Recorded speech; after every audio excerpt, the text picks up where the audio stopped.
Okay, hello everyone, I'm James Harte and welcome to this Orbex live market analysis session where we're going to be discussing the upcoming ECB rate decision tomorrow. Now, having been fairly stagnant for several months now, we've actually seen a little volatility and momentum coming back into the euro market over the last few weeks, and various reports have been hitting the wires concerning the ECB.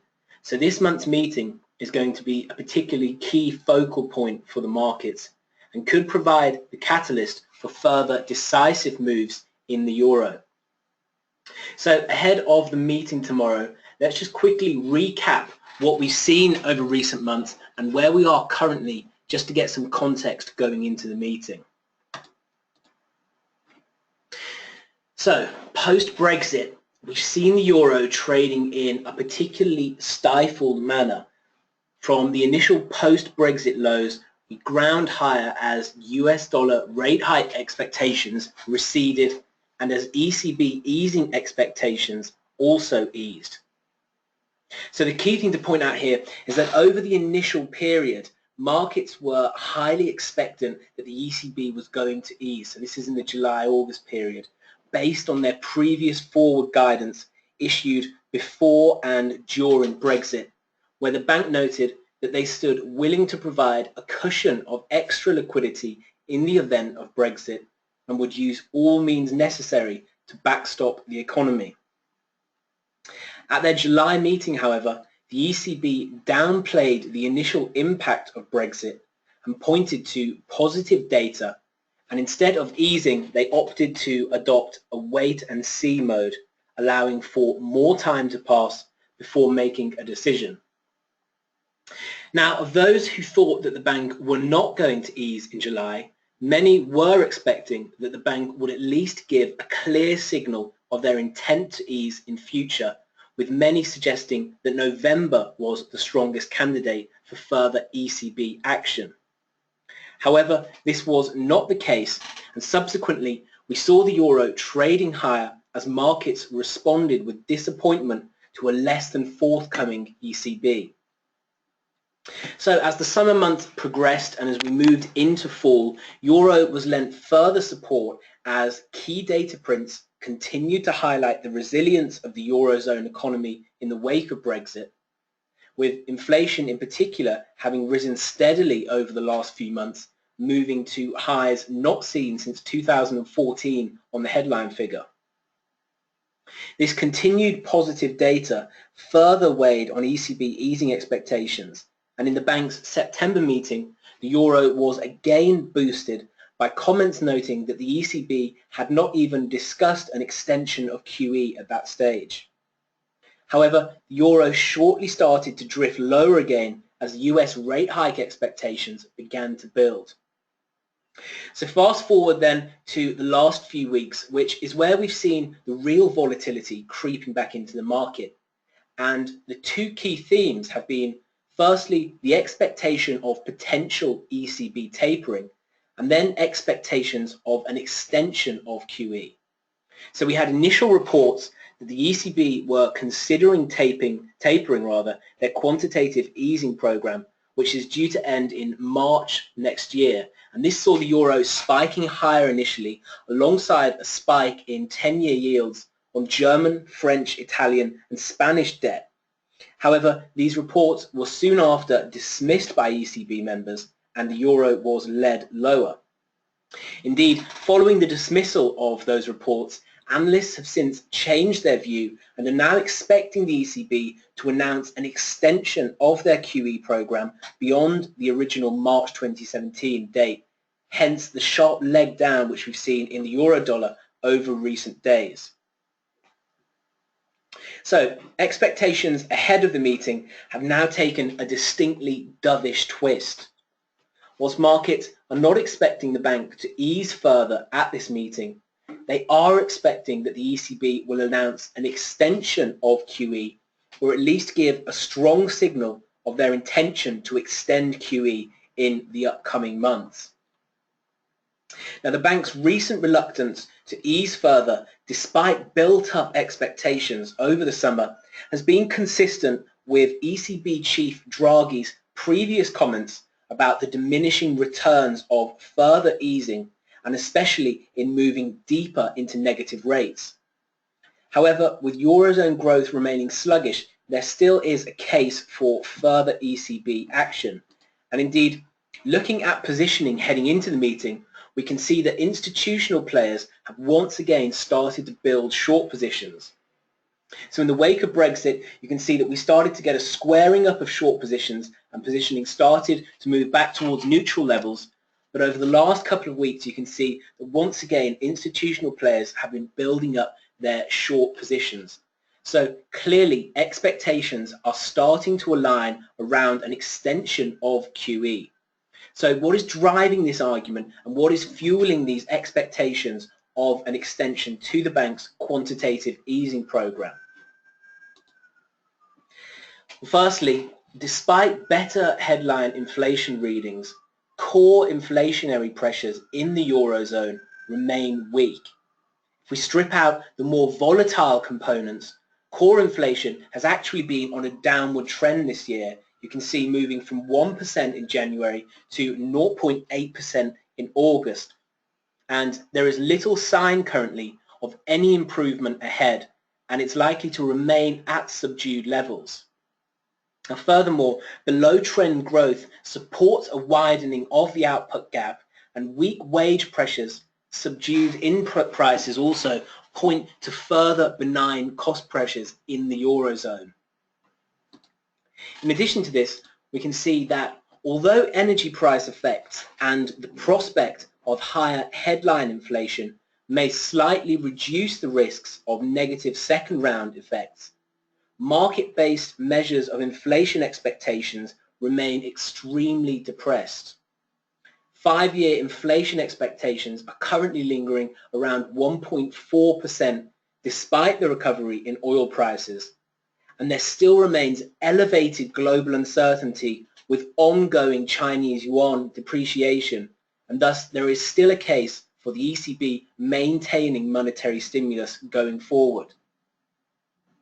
Again, however, it is key to point out that markets are not expecting further rate cut action by the ECB at this juncture, and ECB's Mersch commented recently that cutting interest rates even more would come with increasing risks, as reaction to such cuts might not always be linear. This needs to be taken into account when doing a cost-benefit analysis. Mersch also says that interest rates can only stay very low over the short term. The longer they remain low, the more pronounced the negative side effects will become.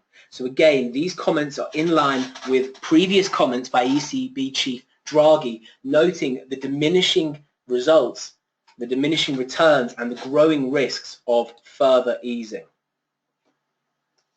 So markets are expecting an extension of QE, or at least a signal of an extension of QE. And in terms of gauging possible market reaction to tomorrow's meeting, let's consider some different scenarios that we might see play out, which at the moment can broadly be seen as falling into 5 groups.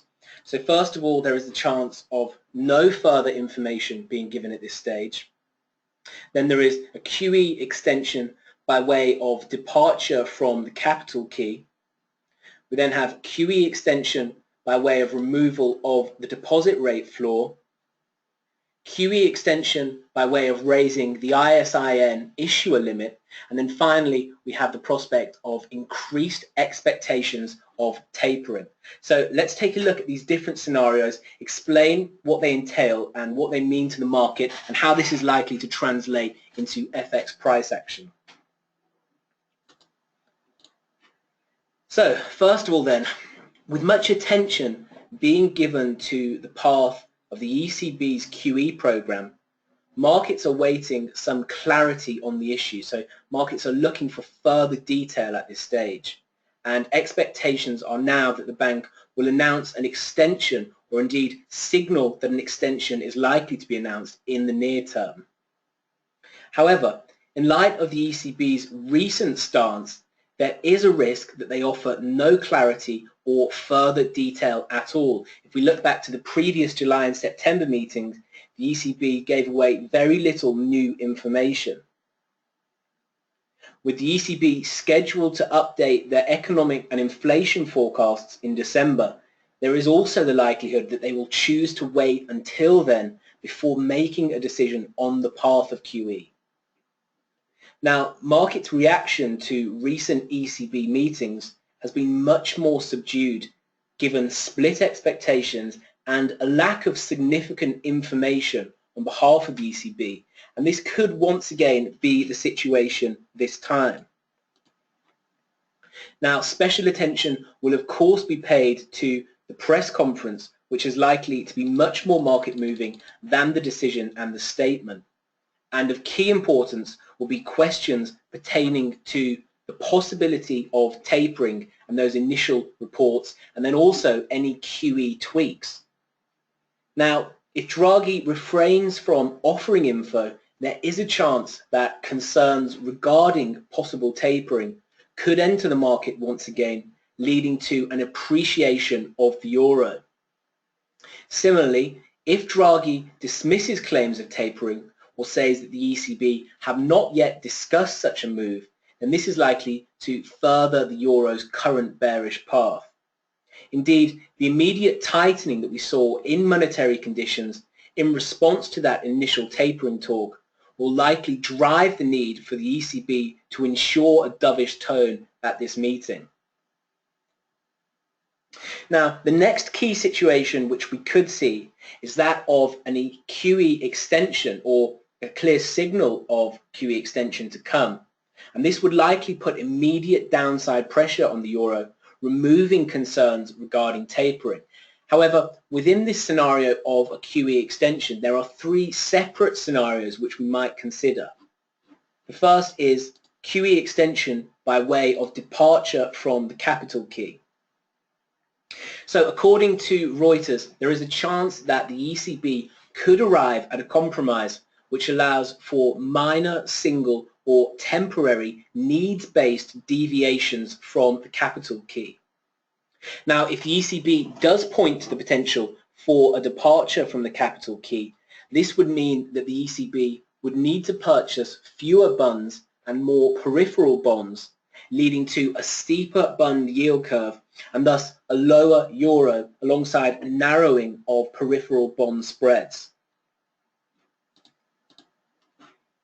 Now, if the ECB suggests the potential for removing the deposit rate floor, this again would lead to a steepening of the bond curve, as the bank would need to purchase fewer super long-term bonds. Now, although the impact on spreads would likely be smaller than the first option, again, euro should be weighed down in this instance. Alternatively, if the ECB suggests raising the ISIN issuer limit, then the bank will be able to purchase more euro area bonds. This could still lead to a steeper bond curve and a lower euro, though the impact on the curve isn't as clear-cut as it is with the first two options. The reaction of the yield curve and peripheral spreads will simply depend upon which, if any, action the ECB suggests, and this is likely to lead to a mixed outcome for the euro. So generally, a steeper curve leads to a weakening of the currency if the level of the curve is unchanged, as the currency tends to react more to the shorter end of the curve. Hence, the first two options, which could lower the yield curve with steepening, should translate into stronger euro downside. The likely effect of the third option isn't as clear, though receding concerns over tapering should still translate into downside for the euro. The final scenario to consider then, which is the outsider scenario, is if the market gets a sense of the likelihood of tapering. So if the market gets increased expectation for tapering, which would most likely come as a result of Draghi's comments during the press conference. So any indication of near-term tapering would take markets by surprise and risk sentiment would likely be impacted negatively. So we typically see a widening of peripheral spreads, further damaging risk sentiment. Now, in this instance, it's less clear how a steepening of the curve would affect the euro due to the euro's correlation with risk sentiment, whereby we're tending to see euro appreciation over periods of risk aversion. So in sum, at this stage, it seems more likely that the ECB's next move will be an extension of QE rather than a tapering of it, leading to a weaker euro dollar. However, this time around, there is still the likelihood that the ECB refrains from offering any further clarity on the path of QE and chooses once again to wait it out until December when we get those updated economic and inflation forecasts. And what we're likely to see in that instance is a muted market reaction such as we saw in July and September. Okay, so having looked at some different scenarios and discussed the possible market reaction to them, let's now assess the technical landscape and judge if there are any clear opportunities for positioning going into the meeting. Okay, so kicking off first of all then with the euro dollar.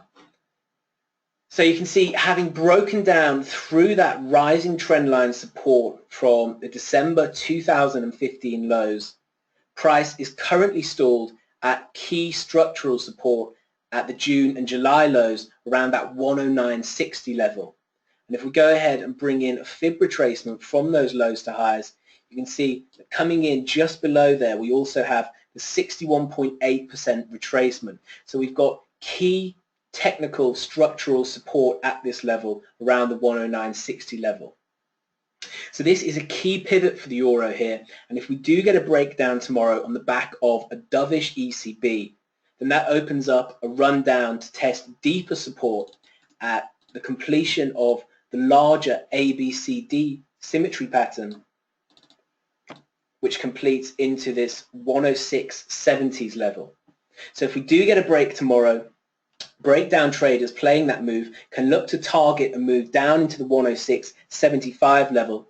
Alternatively, this level could prove to be a good area for buying, dependent on the price action we see at this level. So I'll be monitoring price if we trade down into a completion of that symmetry objective, monitoring for reversal signals with a view to setting long positions, targeting a move back up to at least test this broken technical and structural support at the 109.60 level.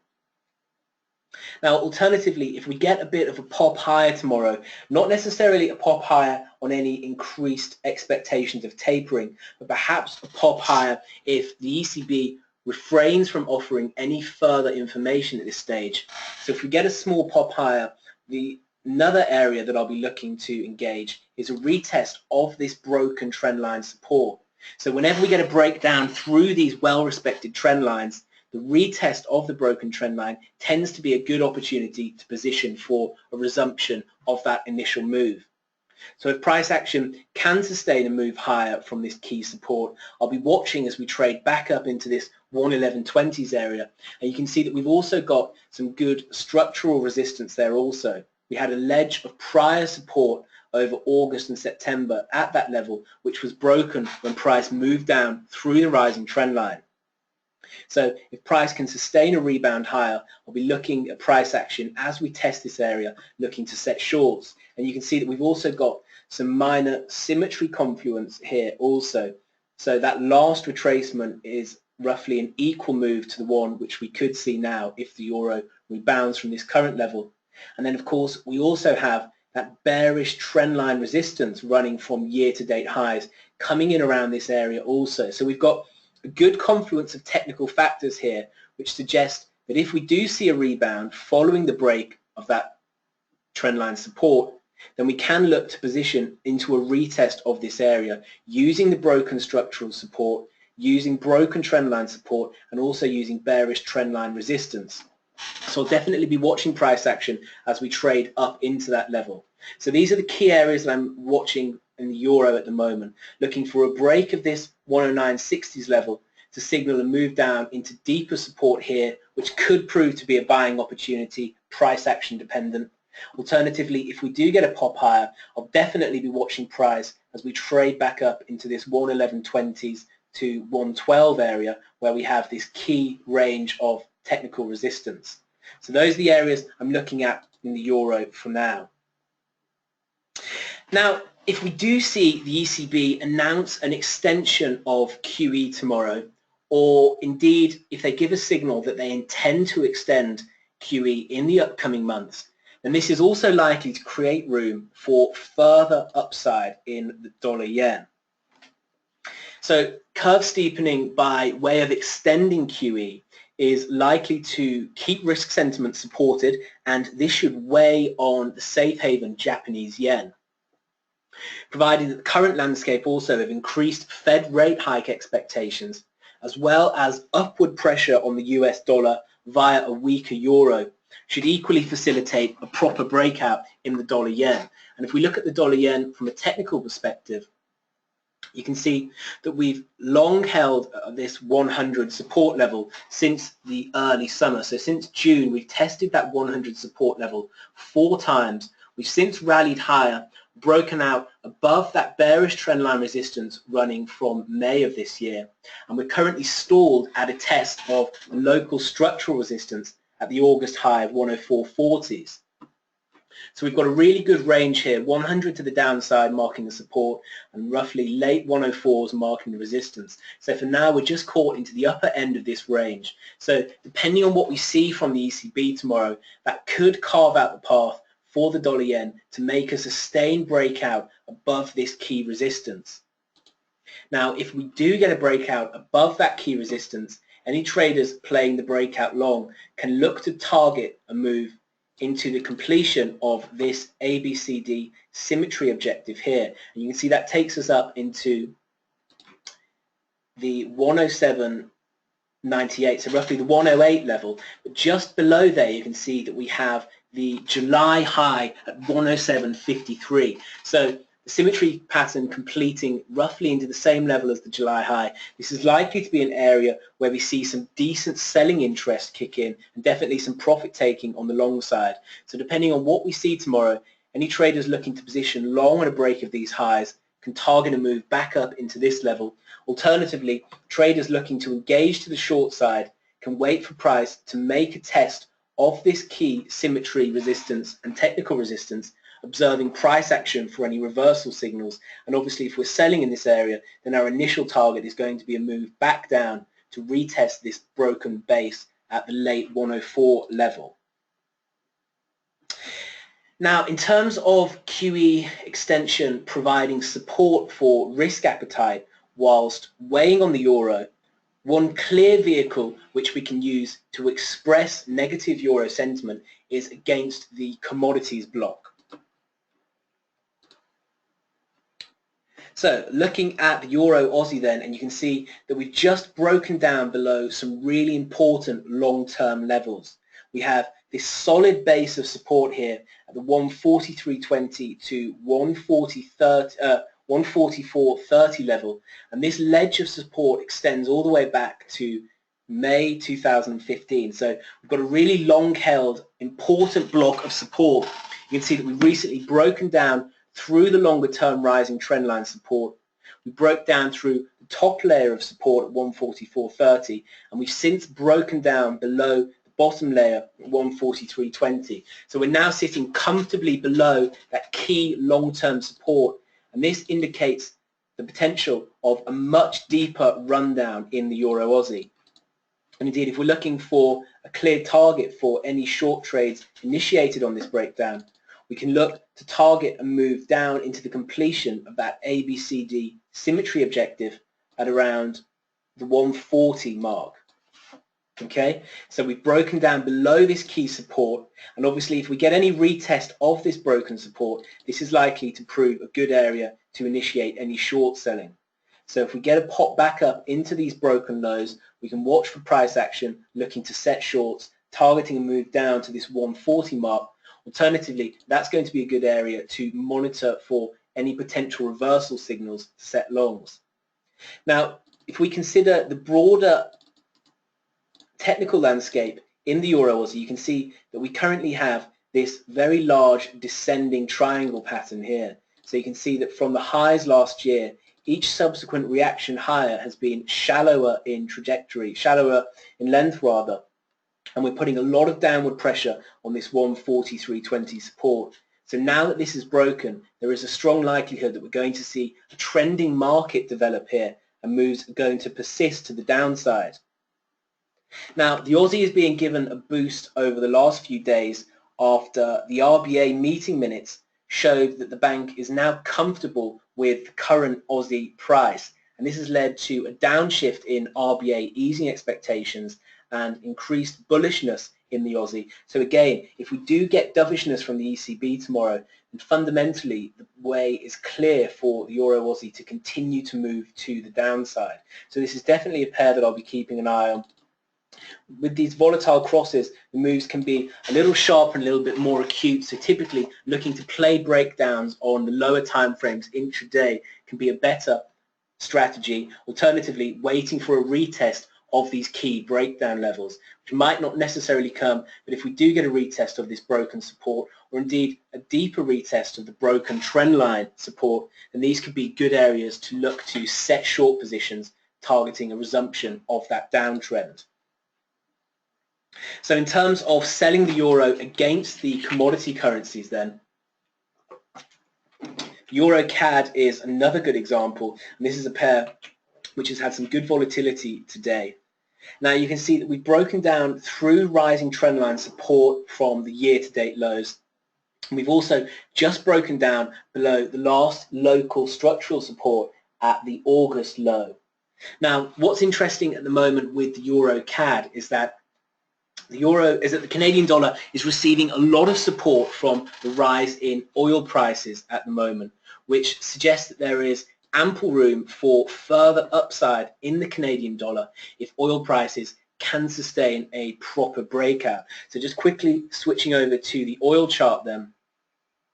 And for those of you who were in the Q4 Outlook webinar, you'll remember that we highlighted this big inverse head and shoulders pattern at the time. So you can see we have the left shoulder over here in August 2015.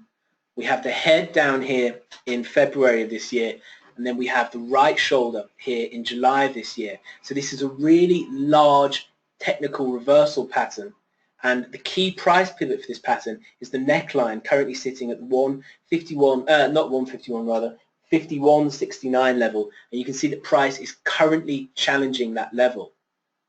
So if oil prices can sustain a breakout above this level, then this obviously is going to lend huge support to the Canadian dollar. Now, oil prices have been strongly supported over recent weeks on talks of a potential OPEC production cut deal, which was provisionally agreed at in formal talks last month. Now, details are to be refined and confirmed at the upcoming OPEC meeting in November. However, since those informal talks, we have had supportive comments which have lent further support to oil prices from both Iran, who called on non-OPEC members to support the deal, and then also Russia, with President Putin speaking in support of the deal, saying that Russia would even be open to a freeze. So commentary leading up to the deal remains supportive, and indeed if a deal is agreed, then oil is likely to break this neckline and head higher. You can see that we're currently just piercing this neckline for the first time. So if we do sustain a breakout above this level, then any traders engaging oil to the long side, or indeed using this as a reference tool for their Canadian dollar trading, can look to target and move into the completion of this ABCD symmetry objective around the around the $65 mark. And you can see just below there we also have the July 2015 high at 62.65. So we've got good key structural and technical confluence in that area, and obviously with that level being roughly $10 above the current market price, we can expect a significant strengthening of the Canadian dollar if oil does move up into that level. So going back to the Euro CAD then, And of course, we had the Bank of Canada rate decision today, which is what gave us this volatility. You can see we had a sharp drop lower in the euro against the Canadian dollar, which has since rebounded slightly. So the Canadian dollar strengthened initially in response to news that the Bank of Canada kept rates on hold in October, citing their expectation that the global economy is expected to regain momentum in the second half of this year and through 2017 and 2018. However, the bank did lower their growth forecast, noting that the inflation outlook remains roughly balanced, albeit in the context of heightened risks. So with the BOC on hold for now, if we do get dovishness from the ECB tomorrow, this could provide the fuel for further declines in this pair to take us down to the symmetry objective. Now, one further level which I will be monitoring in the EuroCAD, dependent on what we see out of the ECB tomorrow, is that if we do get a retracement higher from here, now although this isn't the base case scenario, it looks more like we're going to continue to the downside, but if we do get a break higher in the back of the ECB tomorrow and over the next few weeks, now we'll be looking to monitor price as we trade back up to this 146.12 level. You can see we've got this symmetry confluence, which although now the move has become extended, doesn't take us quite up there. If we get a further move higher and test this broken ledge of support at around the 146.12, 146.38 level, this could be a good area to set shorts dependent on our price action there. So you can see that the sell-off from early in October was pretty severe. We've shot down through that level. We've traded right down over 500 pips to break down below the August low, and so there's likely to be some unfinished business up here if we do trade back up to retest that broken support. So this is definitely an area which I'll be monitoring if price action does sustain a rebound. And again, if we're looking to the short side in the EuroCAD, then targets for this move need to be a completion of this ABCD symmetry objective, which complete down into the December 2015 lows at the 140.80 level. So again, any traders playing to the downside can look to target a move into this level. Alternatively, traders can look to monitor price action as we test that big 2015 low in line with the completion of this symmetry pattern, looking to monitor for price action reversal signals to set long trades. Now, so far we've talked about the ECB extending QE. On the flip side, if this meeting fails to see the ECB clarifying the future path of QE, and indeed further than that, if this meeting fails to dispel the tapering concerns which rocked the market recently, and we see further tapering concern building in response to the meeting, then this is likely to lead to a weakened risk appetite alongside higher bond yields and slowed foreign bond investment by European investors. Now, these steepening pressures would likely spread to other bond markets and thus exacerbate risk aversion. Consequently, we would see commodity currencies coming under pressure whilst low-yielding safe haven currencies such as the Japanese yen would likely be in demand.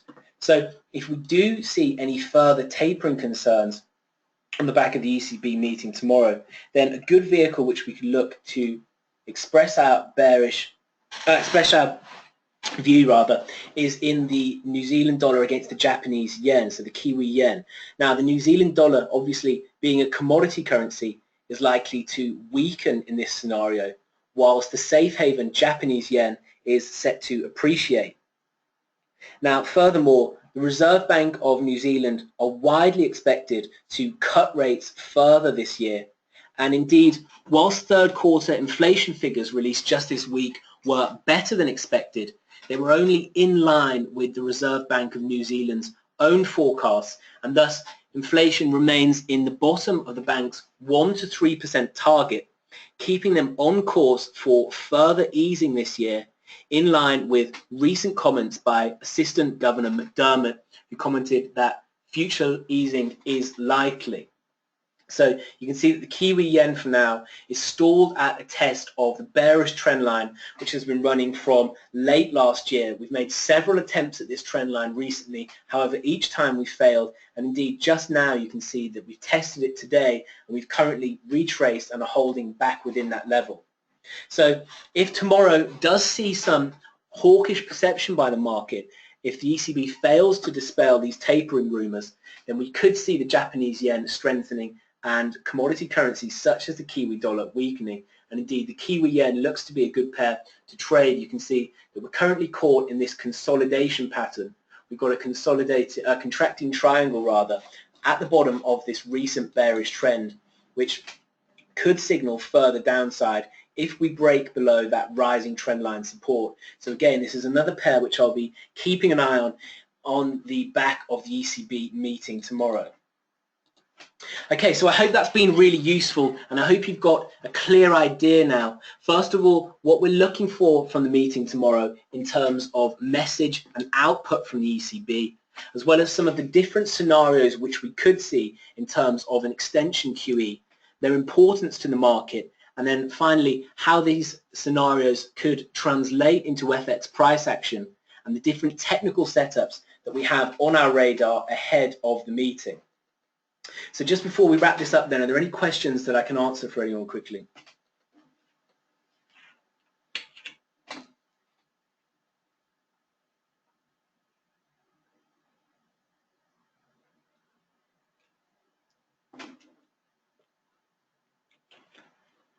Great, okay, well I'm pleased that everyone found that useful and that you've understood, and I look forward to catching up with you all next time. And in the meantime, best of luck if you're trading around the ECB tomorrow. And like we say, there is just as much chance that the meeting is going to be a non-event tomorrow, with the bank opting to wait until December before clarifying on the path of QE. But the key thing to remember is that the press conference following the meeting is likely to be particularly market moving, as Draghi fields questions around the possibility of tapering, around the possibility of extension to the QE program. So this is typically where we get the most market reaction and the most volatility. Okay, thanks a lot everyone. Take care.